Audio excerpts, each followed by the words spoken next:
Greetings everyone, welcome back to another episode of Bite-Sized History on History with Audrey D. In today's episode, we are going to be looking at the rise and fall of the Assyrian Empire as we continue our mini-series on the civilizations that developed after ancient Sumer in ancient Mesopotamia. If you like Bite-Sized History so far, please make sure that you are hitting that like and subscribe button. History with Audrey D. Let's go ahead, get into our learning goal for today's lesson. Standard for today is again Standard 2, which is to describe the emergence of early civilizations. Our learning goal for today is going to be from ancient Mesopotamian civilizations. Now, before we get into today's lesson, we are going to look over a few key terms that will help you better understand the content that we are reviewing today. Now, we will be reviewing the term military as it does apply to today's lesson, and we will be discussing the terms tribute, province. Pertains to in our last lesson on Hammurabi and his code. However, here's a refresher. A military pertains to soldiers, weapons, and sometimes war. Then we will be discussing the growth of militaries as we discuss the rise and fall of the Assyrian Empire. Our first definition is tribute. Now, a tribute slingshot is now we know our key terms for today. Let's take a look at the Assyrian Empire. Roughly 1,000 years ago, after the reign of Hammurabi, the Assyrian Empire rose to power. This empire eventually spanned what is now present-day Turkey, Syria, Iran, and Iraq. At first, during what is known as the Old Assyrian period, they were peaceful. Ashur was the... Next up, let's take a look at what life was like in the Kingdom of Assyria. Looking at life in the Assyrian Empire, we find that the empire was divided into different provinces, with each province having a governing official that was appointed by the king. These officials would collect taxes and carry out laws as well as govern the province. Assyrians learned how to govern and live from their Mesopotamian predecessors. They had codes of laws with... One of the first libraries in the world was built by the Assyrian king Ashurbanipal in Nineveh. This library is believed to have held 25,000 stone tablets that contained stories and songs to the gods. In Assyria, farming and trade were both important. They imported wood and metal to supply their empire with materials for buildings. As the Assyrian Empire, the ruler Esarhaddon conquered Pharaoh Taharqa in 671 BCE and captured Memphis, the Egyptian capital. The Assyrians then appointed a number of vassal rulers to try to govern Egypt. In the end, it was a combination of internal rebellions in Babylonia, attacks from external groups including the Medes, which were based in what is now Iran, and having the majority of their troops expanding the western portions of the kingdom that began the decline of the Assyrian Empire. The Babylonians became independent during the reign of King Nabopolassar, which lasted from 625 to 605 BCE. On the rise and fall of the Assyrian Empire. I hope you better understand how the Assyrian Empire grew and eventually collapsed, and you have a little bit more understanding on those kingdoms of ancient Mesopotamia. If you like this episode, please make sure that you like and subscribe to History with Audrey D. If you have any questions, please make sure you drop those in the comment section below. I'd be happy to answer them as soon as I get the chance.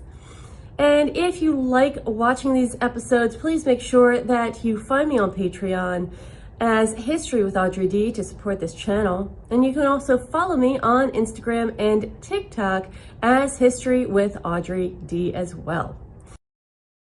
Greetings everyone, welcome back to another episode of Bite-Sized History on History with Audrey D.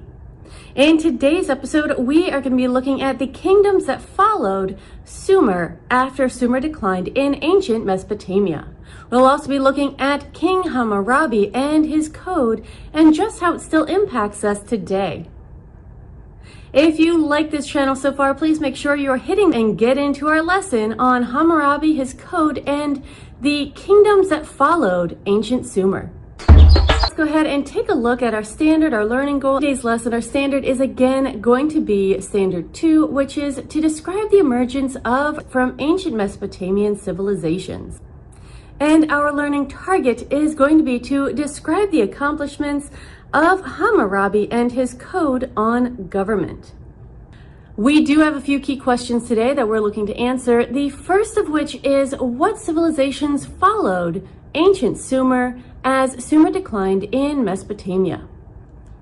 Another question that we're looking to answer with today's lesson is, Mesopotamia, and what are some phrases still used today from Hammurabi's code?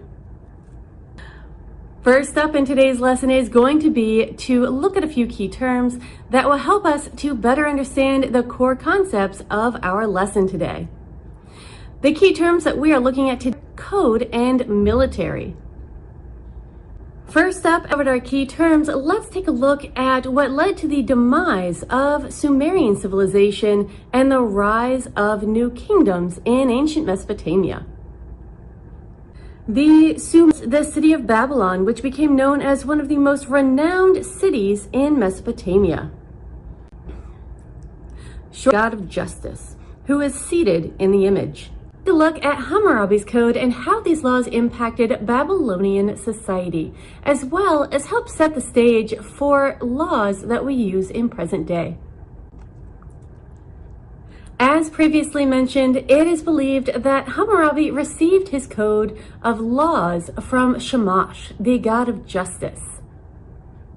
In this excerpt from Hammurabi's code, we get to read about the moment that Hammurabi was called upon to present these laws to his people. The Anu and Bel called by name me, Hammurabi. These words are part of the Blackstone stele that is inscribed with Hammurabi's code. As we look through Hammurabi's code, we actually can see that there are sections dedicated to a variety of themes, which include family, justice, property damage, as well as malpractice, physicians' care, building codes, and property and wage regulations. Let's take a look at how some of these laws might have impacted the people of Hammurabi's kingdom. Starting out with the section of justice. Code number 1, we have seen a theme of a lot of they shall be put to death. Moving on, we can actually see that there are also some sections on irrigation, such as number 53. If a man neglects to maintain his dike and does not strengthen it, and a break is made in his dike, and the water carries away the farmland, the man in whose dike the break has been made shall replace the green which has been damaged. This is exactly where we get our an eye for an eye and a tooth for a tooth saying from.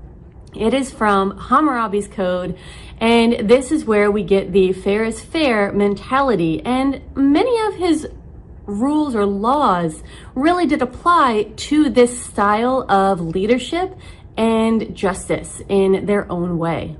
Looking at physicians and malpractice, one of Hammurabi's reign is actually now buried beneath the water table. However, there were clay tablets that were discovered in multiple ancient sites that actually describe the type of person that Hammurabi was, as well as how he ruled over his kingdom. That's it for this episode of Bite Size History on History with Audrey D.